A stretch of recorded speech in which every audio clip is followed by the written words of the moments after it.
1953. Again, that's correct. All right, so without further delay, I want to bring on our chairman of the Progressive Liberal Party. Please give a hand to Chairman Fred Mitchell.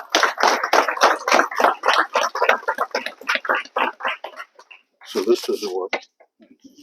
All right, good evening, ladies and gentlemen. PLP.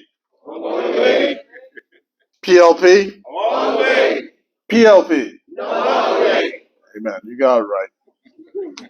Now, the next question I have is everyone in here a member of the Progressive Liberal Party? As in card carrying. Do you have a card that says you're a member of the PLP? All right. So that means we're... Say? Yeah, when they're walking out the door. You can't get out unless you show your card. I was very, and I am always moved on occasions such as this, where the national anthem of the Bahamas is sung. Because in my last year in high school at St. Augustine's College, the great debate was whether or not the Bahamas could be an independent country. That was all the debates in the high schools across the country, 1969, 1970. Could the Bahamas actually be an independent country? And if you went to the movies, each movie house, they were all owned by Charlie Bethel's family, the Bethel brothers. They were ministers in the government of the UBP.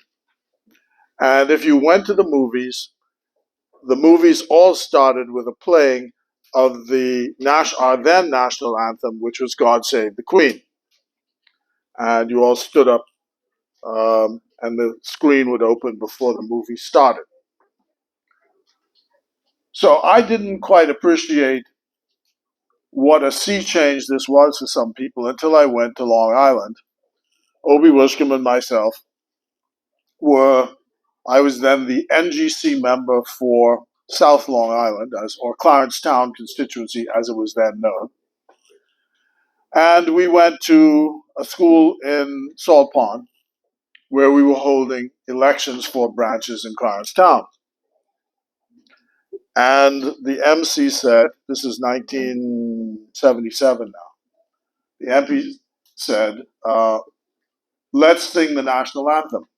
So everybody stood up, and then they began by saying, God save our gracious Queen. And one of the ladies said, not that one, not that one, not that one. So I thought people had not taken cognizance of it. But then, remember, 1977 was only 4 years after independence. And it is now amazing to me that it's been 51 years since this has been our national anthem. And the people who opposed us becoming an independent country are now singing it, and they're singing it just as lustily as we are singing it. And it is a moving thing to me. So appreciate that you who are members of the Progressive Liberal Party did all of that. You won the debate in 69 and 70 about whether the country could be independent, and we all took the country to independence in 1973. And we have kept it going to 2025. And that's the story in part of the Progressive Liberal Party. I want to introduce a bibliography to you. If you have not read these, it is important, if you are going into public life, in my view, to read the following. Race and Politics by Colin Hughes. Race and Politics in the Bahamas by Colin Hughes. Colin Hughes used to be was the founding partner of McKinney, Bancroft and Hughes. He's an Australian and lived here as a lawyer. And so, Race and Politics in the Bahamas. That's about the most comprehensive political history of the Bahamas It ends about 1977. And Sir Franklin Wilson is now working on a more definitive work of what happened since 1977. But if you want to know a defining work on how we came to be up to 1977, it's a good book to get. If you need a good general history of the Bahamas, Michael Creighton's History of the Bahamas is a good book to get. Michael Creighton's History of the Bahamas. If you want to know about the problem of the color line in the Bahamas, get a hold of Sean McQueenie's Breaching the Gate. Good book to have. If you want to know about the Haitian problem in the Bahamas, get a hold of Dawn Marshall's book, The Haitian Problem, and a good comprehensive history of the Progressive Liberal Party and its founding, H.M. Taylor's My Political Memoirs. So I'll go over those again. Race and Politics in the Bahamas by Colin Hughes, History of the Bahamas by Mike Creighton, Reaching the Gates by Sean McQueenie, The Haitian Problem by Dawn Marshall, My Political Memoirs by H.M. Taylor. And that will give you a good rounding and appreciation of what the Bahamas is and where it came from. And that's important because all of you who are here this evening, members of parliament and senators, officers of the party, and those of you who aspire to becoming public figures, need to know the Commonwealth of the Bahamas and why we are where we are. That is extremely important. I always tell this story of a permanent secretary who was helping to organize one of the first Bahamas games. And he was upbraiding his junior officer and asking why he was wasting the government's money by flying people from Black Point, Exuma to Nassau and flying people from Georgetown to Nassau. And he was insisting, why can't you just bus the people from Black Point to Georgetown and fly them all up to Nassau instead of wasting the government's money? That individual did not know what? That Black Point is in fact a different island from Great Exuma. And so therefore that's not a possibility. In my own public life, I determined by the time I was 22, 23 to have gone to every populated island in the country. And that is important as well.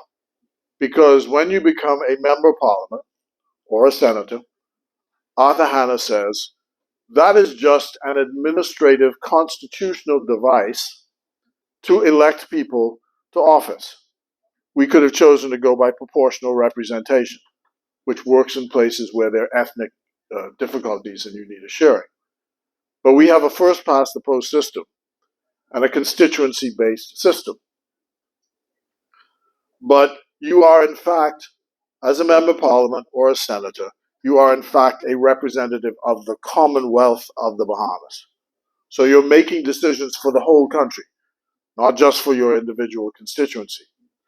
And so it is important for you to know the whole country, not just the place where you live or the place where you represent, and to have a perspective on the entire country. You also have to decide why it is you want to be a public figure. A public figure is a brutal business.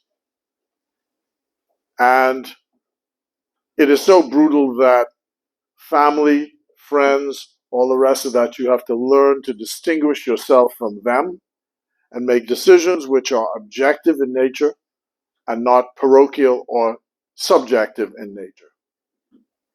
You have to be in it for the long haul, not the short haul. Too many examples in the past of people who decide they will be members of parliament and in the middle of the term they decided, this ain't for me. This is a tough business. It is relentless. It is a thankless task. You spend half your time biting your tongue. And if you can't bite your tongue, do what Irvin Knowles said, go out and bite iron.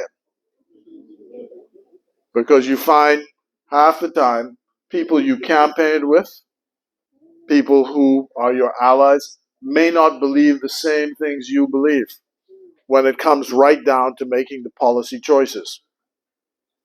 And you may find that no matter what things you do, some people will still be dissatisfied. I tell people that in 1968, when Lynden Pindling and the PLP were at the height of their power, with 60% of the vote for the PLP, remember, 40% of the people voted against them. Even in 1968, when you would have thought the question was so clear as to who should be leading the country. It's not a business for crybabies. You said this about me. You did this. That's if you can't take that, then this is not the business for you.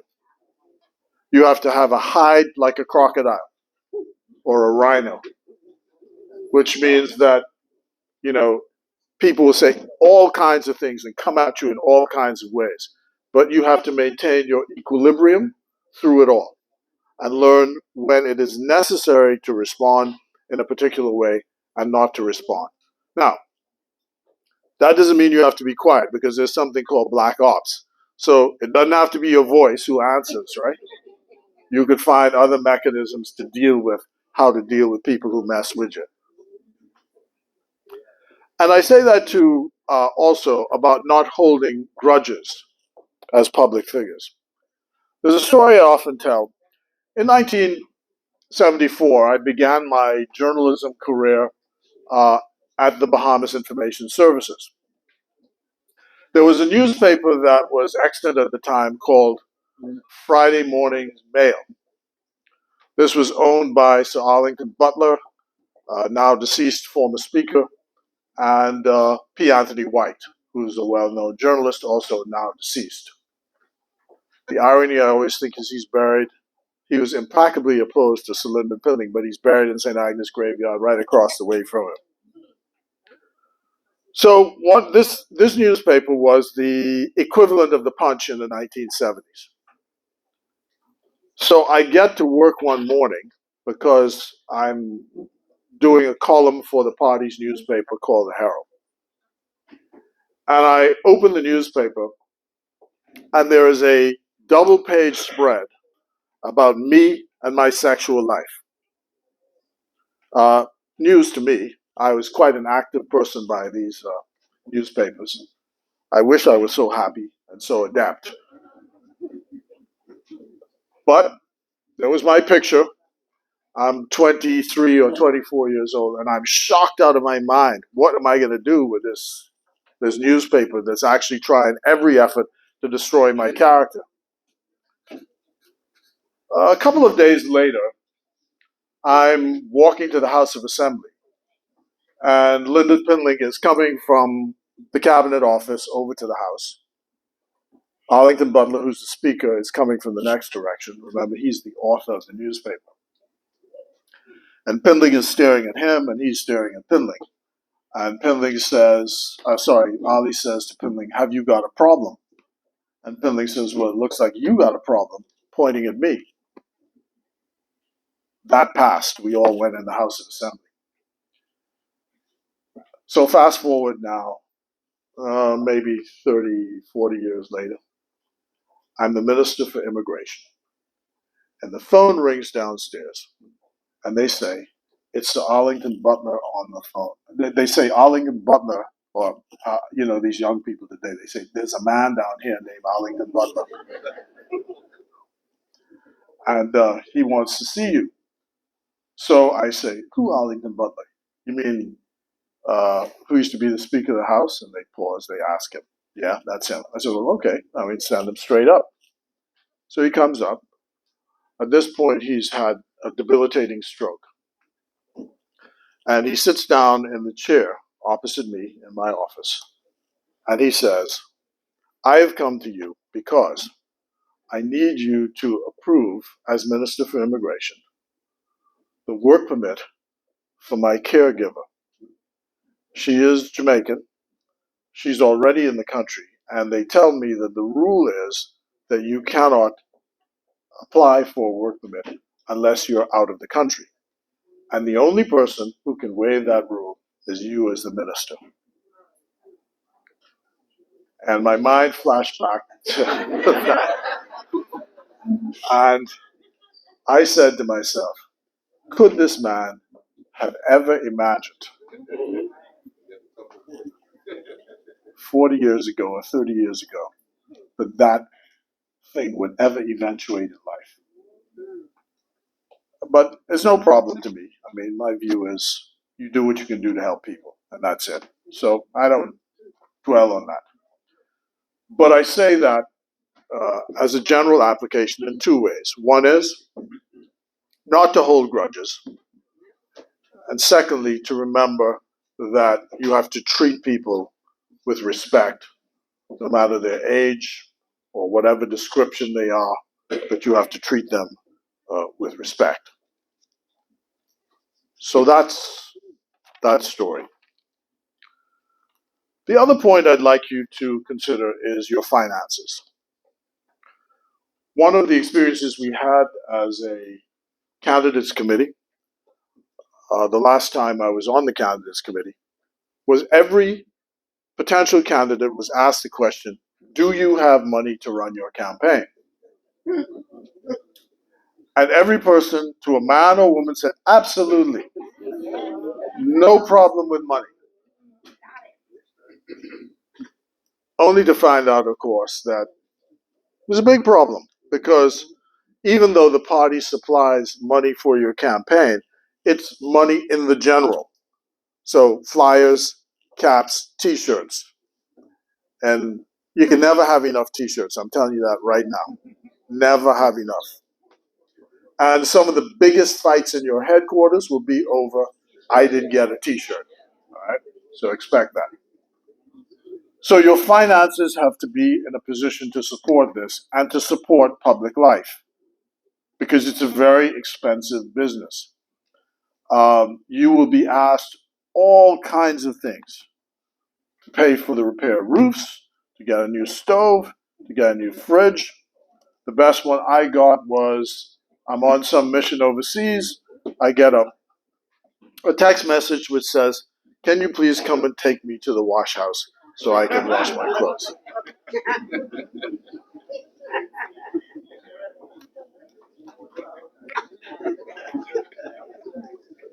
Yeah. So you can expect many things.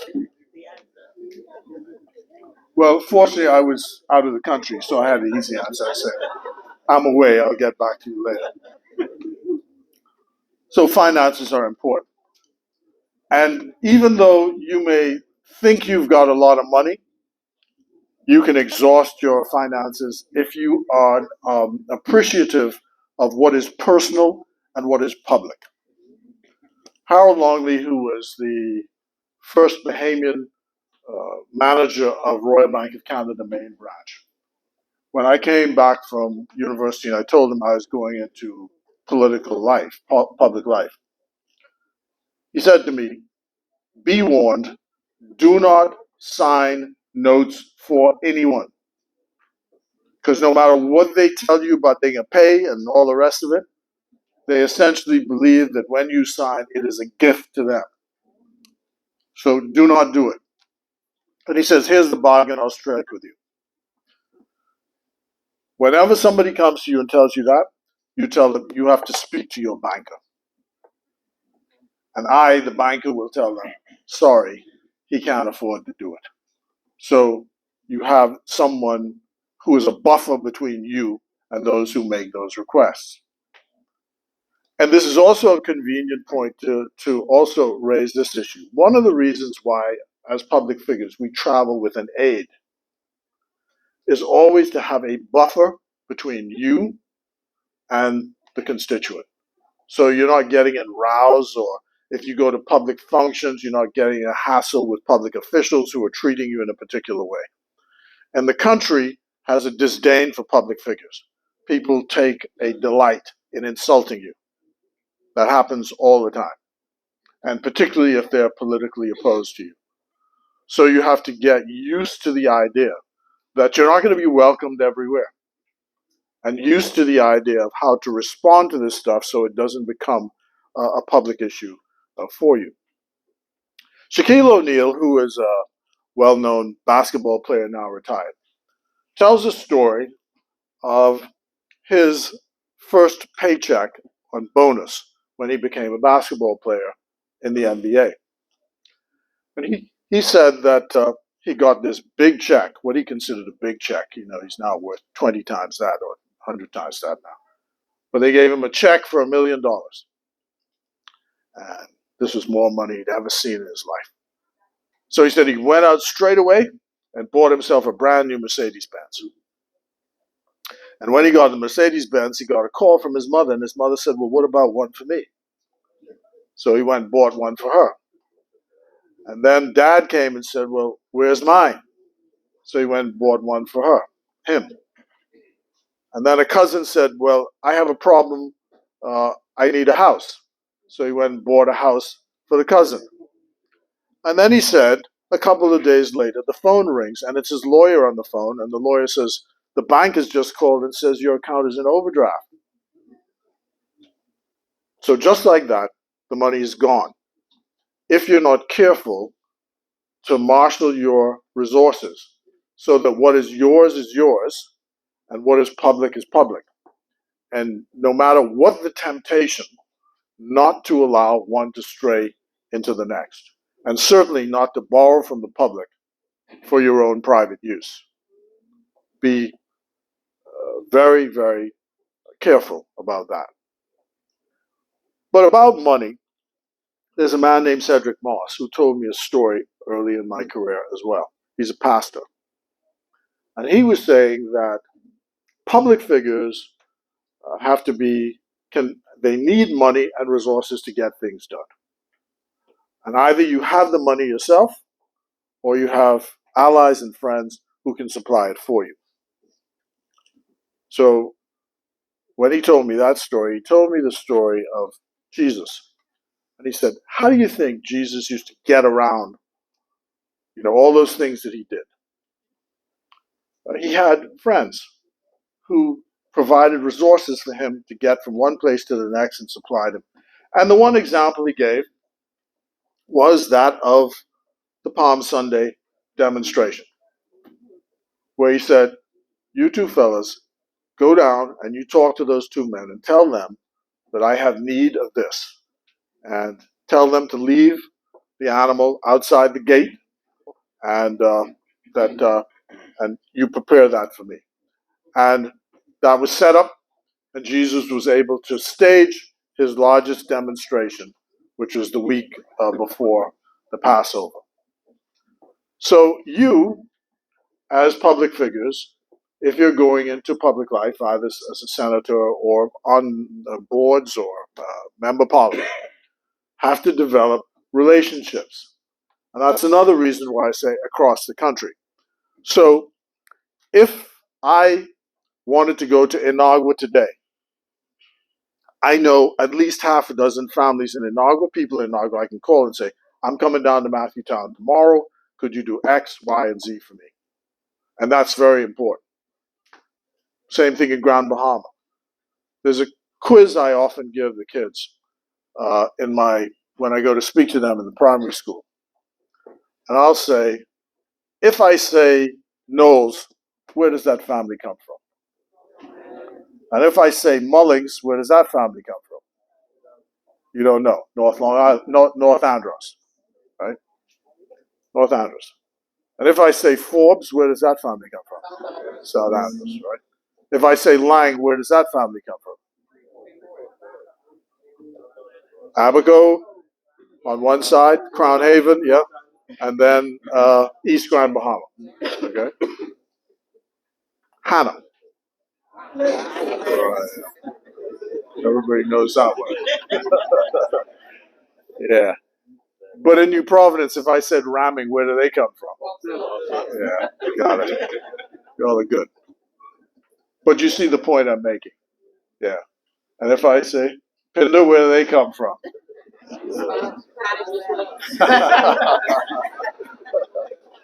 Yeah. But the point I'm making is to know the place the country you live in. And do not let your family or friends cause you to do foolishness. When I was immigration minister, I had a relative who worked, my sister worked at a bank, and she was in charge of human resources. And I said to her when I got the job, and here's how I got the job. So, in case you think that this is all happens magically or, there's a big ceremony, I get a call from Prime Minister Christie. He said, look here, man, I can't get anybody to take this immigration portfolio. You think you could do this for me? So I say, okay, I'll take it. And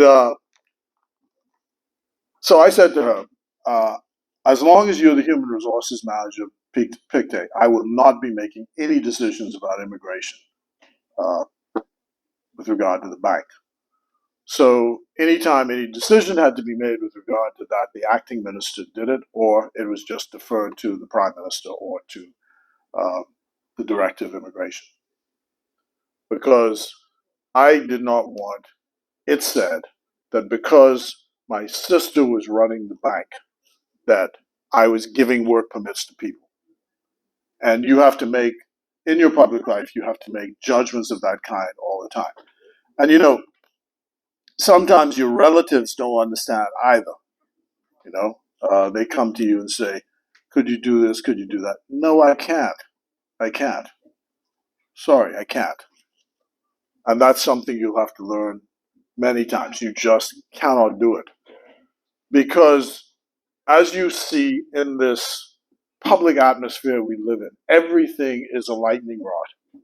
And you get involved in all kinds of things with people making all kinds of nefarious accusations. Which then brings me to social media. Because every public figure is now a brand. Everyone has a microphone and a camera that is available to them.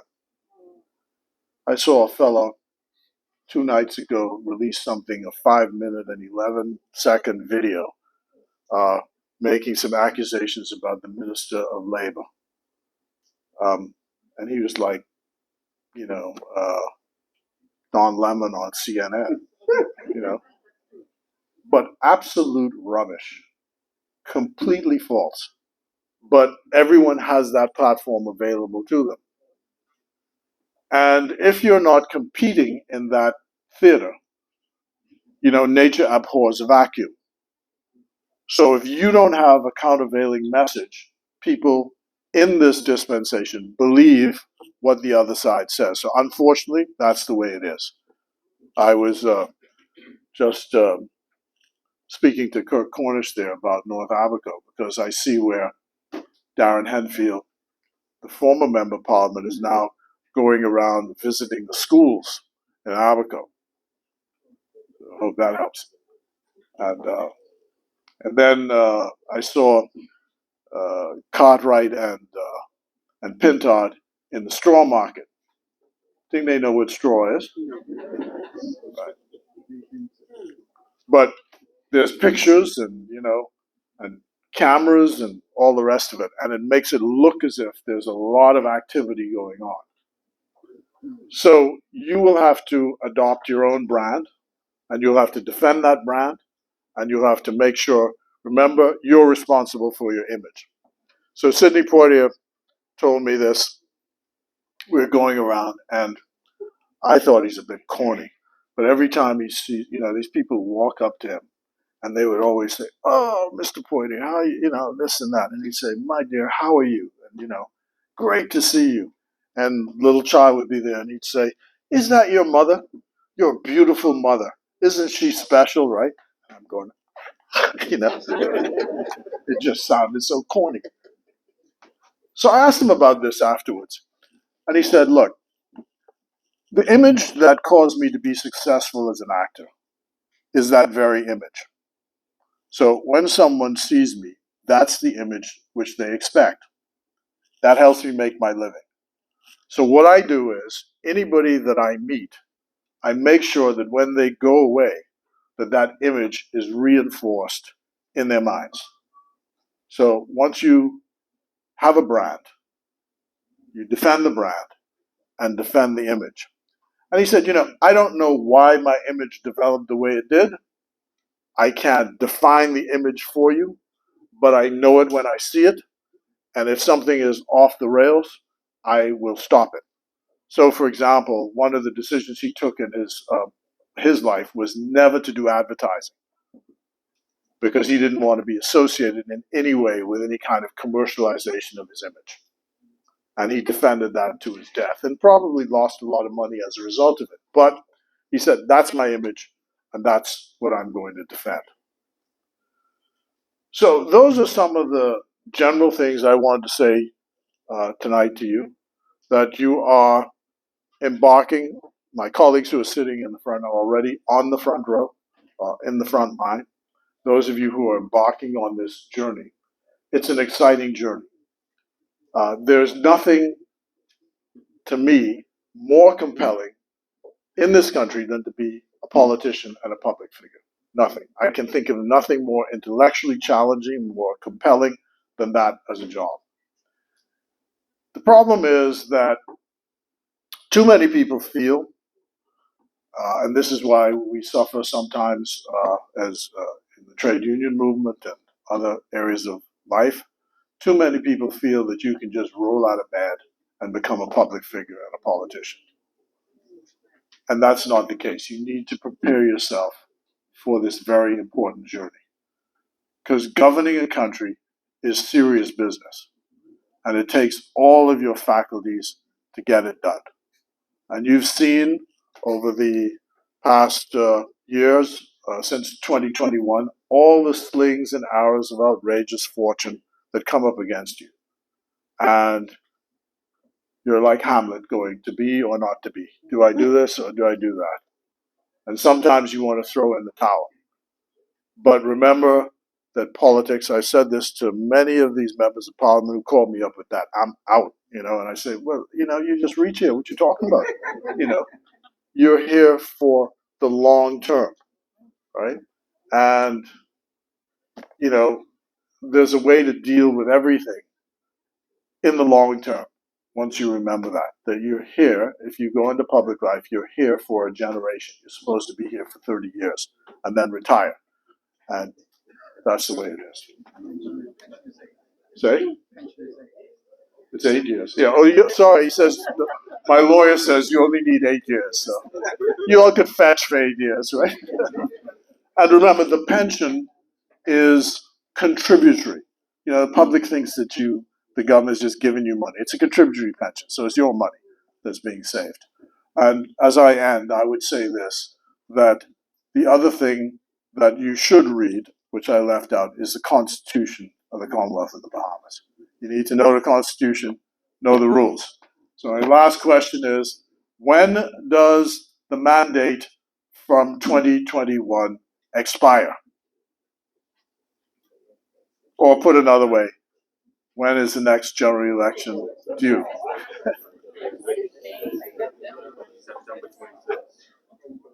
Let me put it this way. The Constitution says that the mandate lasts for 5 years. 5 years counting from the date of the first meeting of the House of Assembly after the general election, which I think was the 10th of October, 21. 10th of October, 2021. So the mandate expires on the 10th of October, 2026. And I think the Constitution says if it's not dissolved before then by the Prime Minister, it stands dissolved on that day. And then the law gives you 90 days within which to call a general election. So that's the target. And the Secretary General has already decided that we must keep our eyes fixed on 2026. Thank you very much.